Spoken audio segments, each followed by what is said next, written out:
everybody. I'm going to read another story about Abe Lincoln.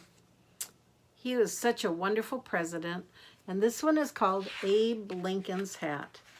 I'm sure most of you have noticed that Mr. Lincoln always wore a very high or tall hat. There he is in the window admiring that hat and that suit. When he became a lawyer, that's what he had to get. Abe Lincoln didn't have much money, but when he became a lawyer, he wanted to look his best. He bought a long black coat and a tall black hat. Look how handsome he looked. Every day, Abe wore his hat to his new job. People noticed the tall man and the tall hat. He was friendly to everyone, and when they needed a lawyer, they remembered him. He sure was tall. Abe lived in Illinois. His state was mostly wilderness. Then more and more settlers came, and they built houses and farms and new towns. Sometimes they didn't get along.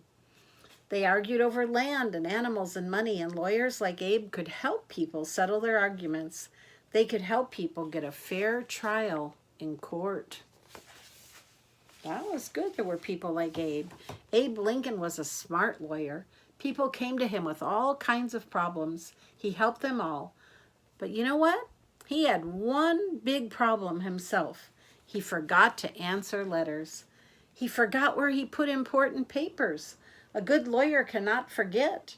Abe wanted to be a good lawyer, but he was not a good paper keeper. Look at his desk in his office.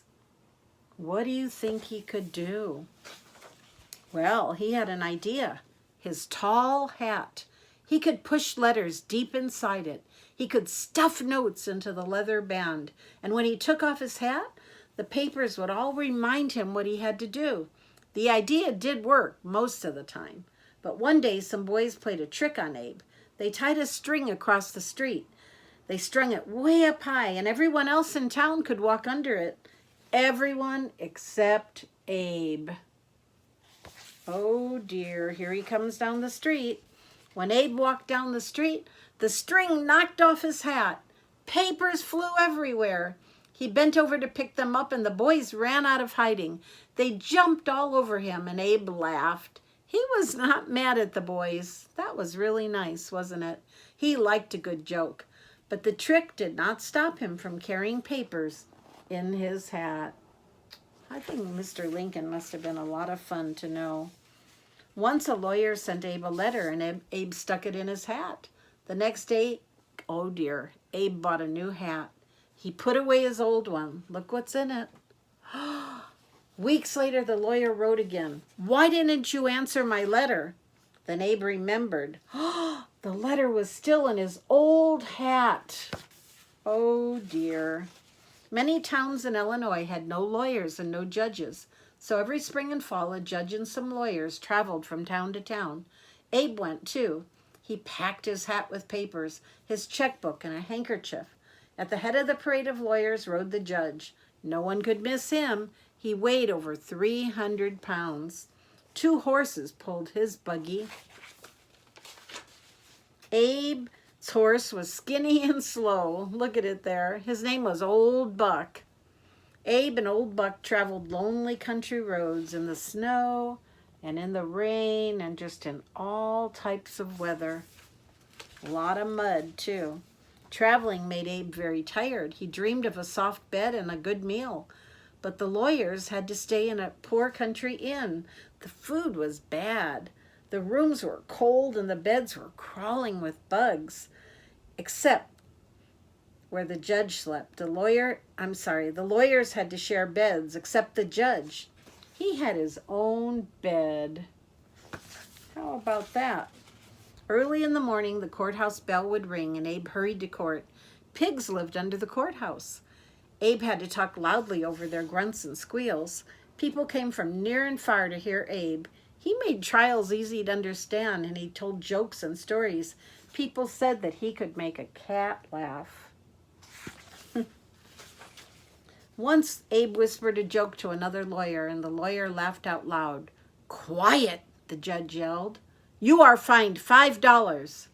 When the trial was over, the judge asked to hear the joke. He laughed as hard as the lawyer. Well, that was worth $5, he said. You can forget the fine. At another trial, two men argued over who owned a young horse. Each said he owned the mother of the colt. Abe let everyone outside. He put the two grown horses on one side of the lawn. He held the colt on the other side. Then he set the colt free. It headed straight to its real mother, and the case was solved. One day, Abe got a letter from Hannah Armstrong. Years before, Abe had lived with her family. Mrs. Armstrong cooked for Abe. She sewed up holes in his pants, and now she begged Abe for help. Her son Duff was in jail for murder. Abe did not stick this letter in his hat. He wrote back right away, "Of course I'll help you." Duff had been in a big fight, and it was very dark, but a man said he saw Duff kill someone. Duff said he did not do it. Abe believed Duff, but how could he prove that the man was wrong or that he was lying? "How could you see in the dark?" Abe asked the man. "Well, the moon was full," the man said. "It was bright as day." "Are you sure the moon was full?" Abe asked again and again. "Oh, yes," the man repeated. Then Abe held up a famous book of facts.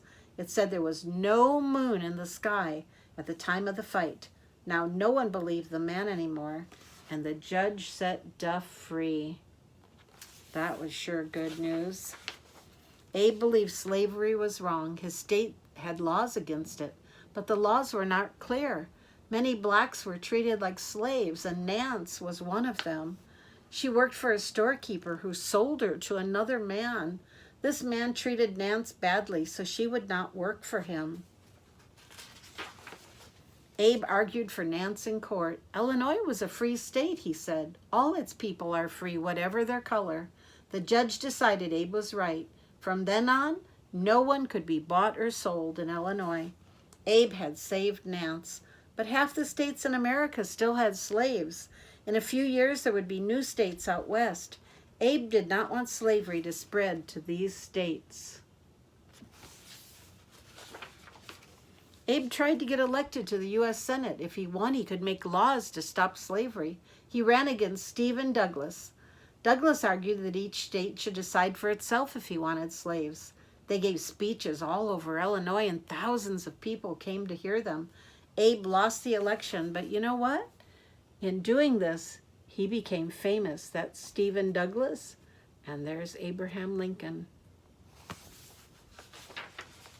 In 1860, Abe ran for president.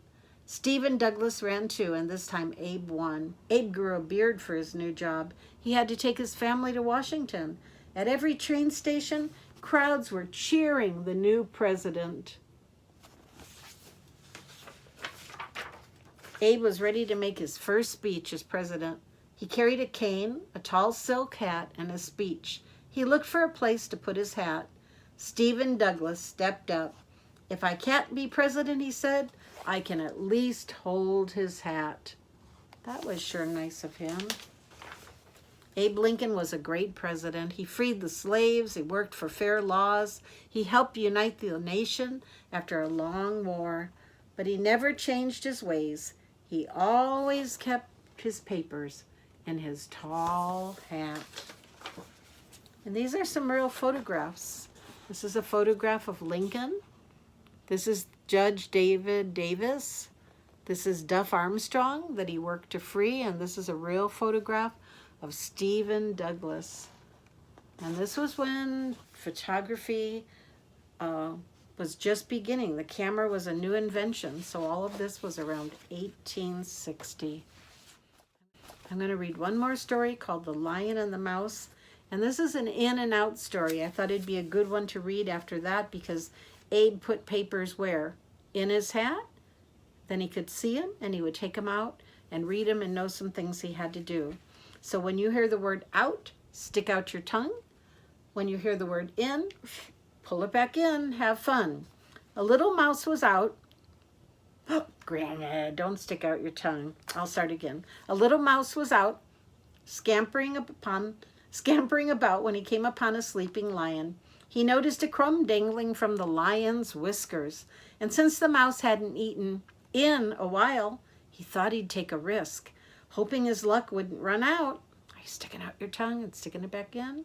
The mouse crept up and snatched the crumb, but before he could run away, wham! A huge paw came down, trapping him inside. "Help! Help! Let me out!" said the little mouse. He squeaked in his tiny mouse voice. The lion picked the mouse up and let out a roar. "Why should I let you go?" he asked. "I'd much rather have you in my belly." "Please let me go," the mouse begged, "and someday I'll help you out if you're ever in a jam." The lion laughed so hard that tears rolled out of his eyes. "You help me," the lion said between chuckles. "Wait until the other animals in the jungle hear about this." The lion opened his paw and dropped the mouse out onto the ground. The mouse ran in the opposite direction as quick as he could, out of the lion's sight. He was glad he had put the lion in a good mood. A few days later, the mouse was again out looking for food. He heard a desperate roar for help in the distance. As he got closer, the mouse could see the lion trying to squirm his way out of a trap buried in a pile of leaves. There's that mouse. "And now, I'll get you out," the mouse said. "Can't you see I'm stuck in this huge net?" the lion asked. "You're too small to get me out." But the mouse didn't say a word. He began to gnaw on the rope, sinking his teeth in deep, biting and chewing. Oh, the little mouse was tired and out of breath by the time he finished. But once he was done, there was a hole in the net big enough for the lion to step out. "I'll always be in your debt," the lion said gratefully to the mouse. "Oh, no," the mouse said. "Remember, I promised to help you out if you were ever in trouble." And the two parted as friends.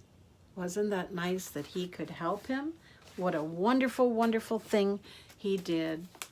And I'm going to sing one more song before we go.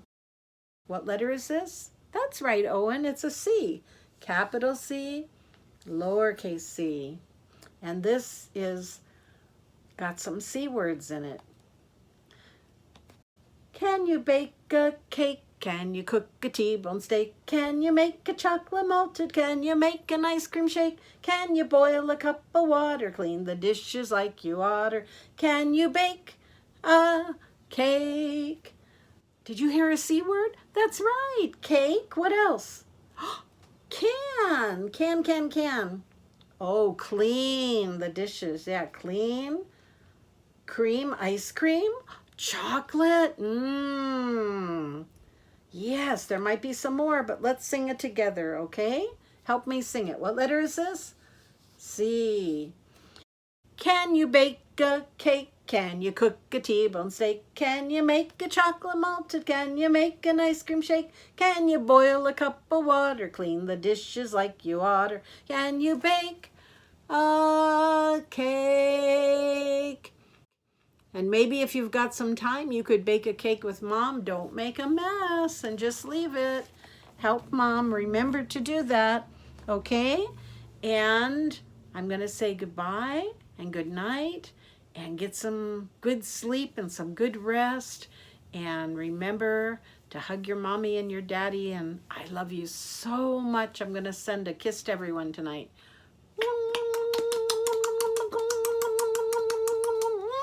Did you all get them? It looks like you all got them. Send me one back. Oh, I got them all over my face. I can feel them. Thank you. Good night. I love you so much. Amen.